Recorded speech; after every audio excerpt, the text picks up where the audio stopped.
1894 চনৰ আজিৰ দিনটোতেই 140 গৰাকীতকৈ অধিক কৃষকে বুকু পাতি দিবলগীয়া হৈছিল ব্ৰিটিছৰ আগত হাজাৰা বিদ্যুৰ বিৰুদ্ধে প্ৰতিবাদ সাব্যস্ত কৰিবলৈ গৈ ব্ৰিটিছৰ তপ্ত গুলিয়ে বুকু ভেদি গৈছিল 140 গৰাকীতকৈ অধিক কৃষকক আৰু সেই পথৰুঘাটত আজি কৃষক শ্বহীদ দিৱস আৰু 140 গৰাকীতকৈ অধিক কৃষকক শ্ৰদ্ধা জনোৱাৰ উদ্দেশ্যে আয়োজন কৰা হৈছে কৃষক শ্বহীদ দিৱস এই মুহূৰ্তত সবিশেষ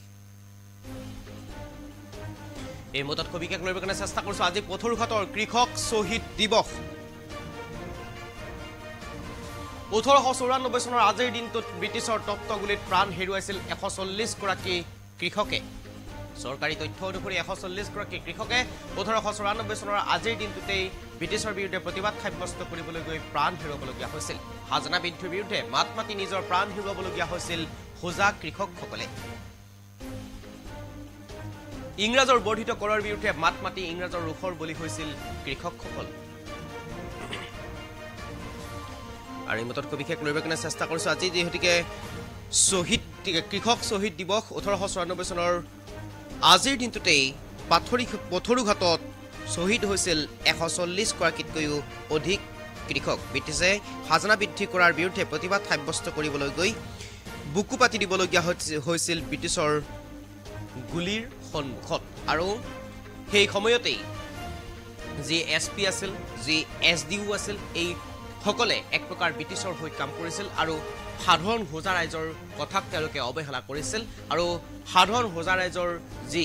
কৰৰ বোজা সেই কৰৰ বোজা তেওঁলোকে বুজিবলৈ চেষ্টা কৰা নাছিল ইংৰাজৰ ব্ৰিটিছৰ ৰাণীয়ে যি কৰ লগাইছিল সাধাৰণ জনতাৰ ওপৰত সাধাৰণ হাতী খোৱা হোজা কৃষকসকলৰ ওপৰত তাৰ বিৰুদ্ধে প্ৰতিগৰাকী কৃষকে ওলাই আহি প্ৰতিবাদ সাব্যস্ত কৰিছিল আৰু সেই তেতিয়াই তহচিলদাৰ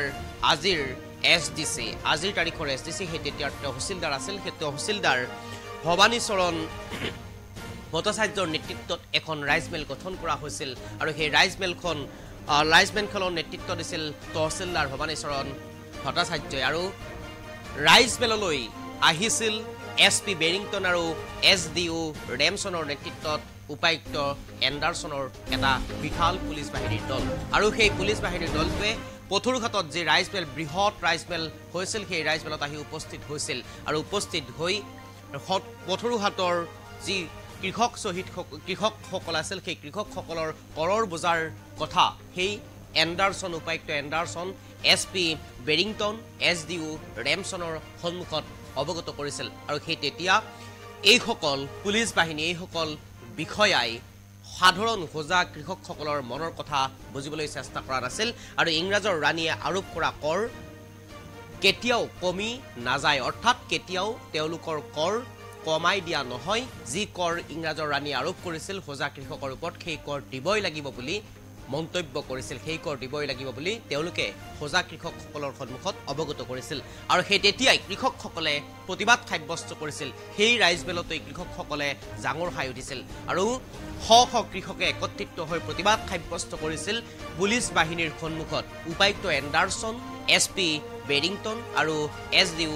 ৰেমছনৰ সন্মুখতেই বিশাল পুলিচ বাহিনীৰ সন্মুখতেই প্ৰতিবাদ সাব্যস্ত কৰিছিল কৃষকসকলে আৰু সেই প্ৰতিবাদ কৰি থকাৰ সময়তেই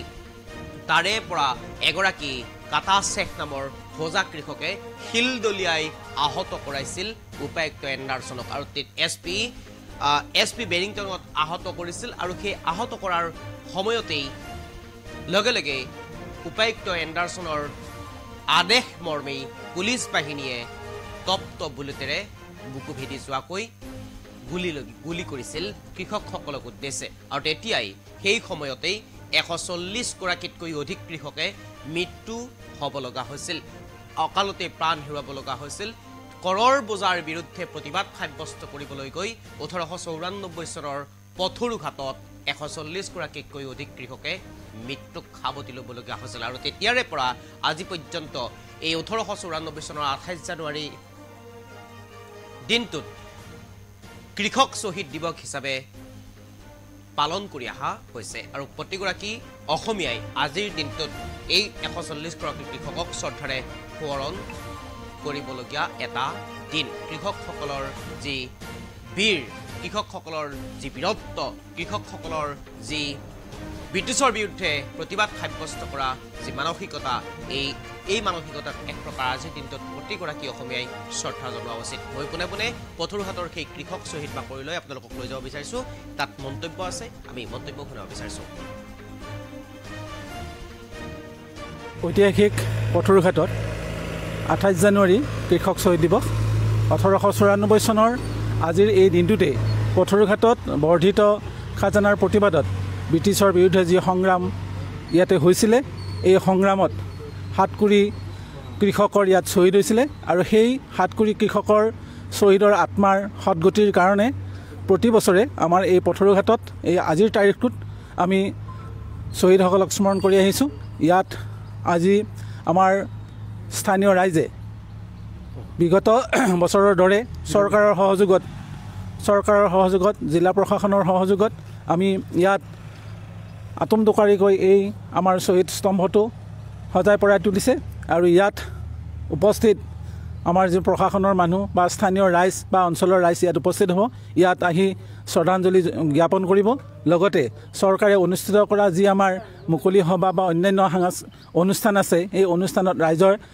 স্বতঃস্ফূৰ্তভাৱে ইয়াত অংশগ্ৰহণ কৰিব আৰু আমাৰ এই অনুষ্ঠানটো আমাৰ এটা আৱেগ। আমি ইয়াৰ অঞ্চলৰ গোটেইখিনি মানুহ ইয়াত আহি আজি অংশগ্ৰহণ। ঐতিহাসিক পথৰুঘাটত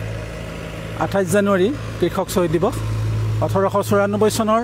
আজিৰ এই দিনটোতে পথৰুঘাটত বৰ্ধিত খাজানাৰ প্ৰতিবাদত ব্ৰিটিছৰ বিৰুদ্ধে যি সংগ্ৰাম ইয়াতে হৈছিলে, এই সংগ্ৰামত 7 কোটি কৃষকৰ ইয়াত শ্বহীদ হৈছিলে আৰু সেই 7 কোটি কৃষকৰ শ্বহীদৰ আত্মাৰ সদগতিৰ কাৰণে প্ৰতি বছৰে আমাৰ এই পথৰুঘাটত এই আজিৰ তাৰিখটোত আমি শ্বহীদসকলক স্মৰণ কৰি আহিছোঁ। ইয়াত আজি আমাৰ স্থানীয় ৰাইজে বিগত বছৰৰ দৰে চৰকাৰৰ সহযোগত জিলা প্ৰশাসনৰ সহযোগত আমি ইয়াত আটোমটোকাৰিকৈ এই আমাৰ শ্বহীদ স্তম্ভটো সজাই পৰাই তুলিছে আৰু ইয়াত উপস্থিত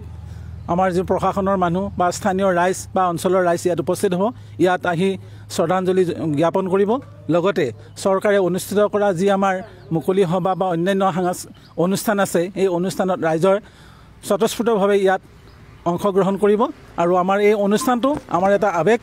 আমি ইয়াৰ অঞ্চলৰ গোটেইখিনি মানুহ ইয়াত আহি আজি অংশগ্ৰহণ। ঐতিহাসিক পথৰুঘাটত 28 জানুৱাৰী কৃষক শ্বহীদ দিৱস। 1894 চনৰ আজিৰ এই দিনটোতে পথৰুঘাটত বৰ্ধিত খাজানাৰ প্ৰতিবাদত ব্ৰিটিছৰ বিৰুদ্ধে যি সংগ্ৰাম ইয়াতে হৈছিলে, এই সংগ্ৰামত 7 কোটি কৃষকৰ ইয়াত শ্বহীদ হৈছিলে আৰু সেই 7 কোটি কৃষকৰ শ্বহীদৰ আত্মাৰ সদগতিৰ কাৰণে প্ৰতি বছৰে আমাৰ এই পথৰুঘাটত এই আজিৰ তাৰিখটোত আমি